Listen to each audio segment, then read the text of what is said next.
काय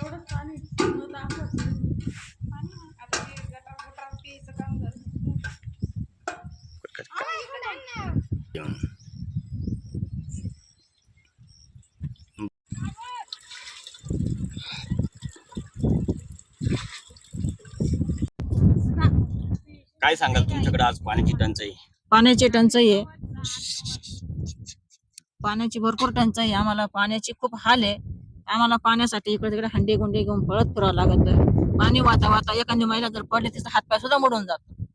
तर माझा स्वतःचा मी पाणी वाता वाता पडून गेला तर माझा पायाला घेऊन गेला, तर मला चालता येत नाही, उठता असं म्हणजे उठा बसा सुद्धा त्रास होतो. कधीपासून पाण्याची टंचाई? 4 महिने झाले, म्हणजे असं उन्हाळ्यामध्ये 4 महिने आम्हाला पाणीच राहत नाही. हिवाळ्यात पावसाळ्यात पाणी राहत, पण 4 महिने आम्हाला खरं पाण्याची गरज राहते. आता पाणी कुठून घेता? आता पाणी आम्ही एखाद्या शेतकऱ्याचं इकडं पाणी असं पाणी चालू राहतं, ते तिथं हे लायला राहतं, तिथून थोडं थोडं भरतो.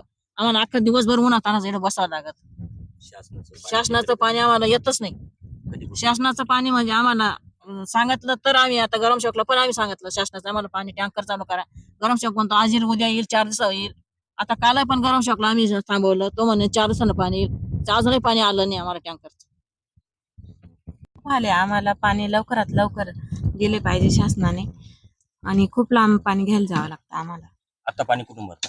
आता पाणी आम्ही असं शेतकऱ्याच्या विहिरीवरून असं थोडं थोडं साचवून आणि पाणी आणतो, कारण शाळेला पोरांना पाणीच नाही ना, मग खूप हाल होऊन जाते. छोटे छोटे पोरं कुठे ठेवायचे आणि कुठे पाणी भरायला जायचं. आम्ही शाळेमध्ये किती पोरं आहे आता सध्या? 30-35 पोरं आहे.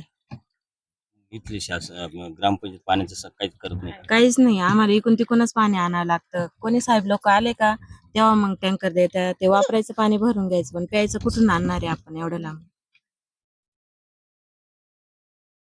माझं नाव शुभम गंगाधर जाधव. माझ्या वडिलांचे नाव गंगाधर काशीनाथ जाधव. आमचे शेत आहे, तर या शेतामध्ये आमचं बोरवेल आहे. साधारणतः ते 6-1 वर्षापासून आहे. गावातील लोकांना पाण्याची टंचाईचा खूप प्रॉब्लेम आहे.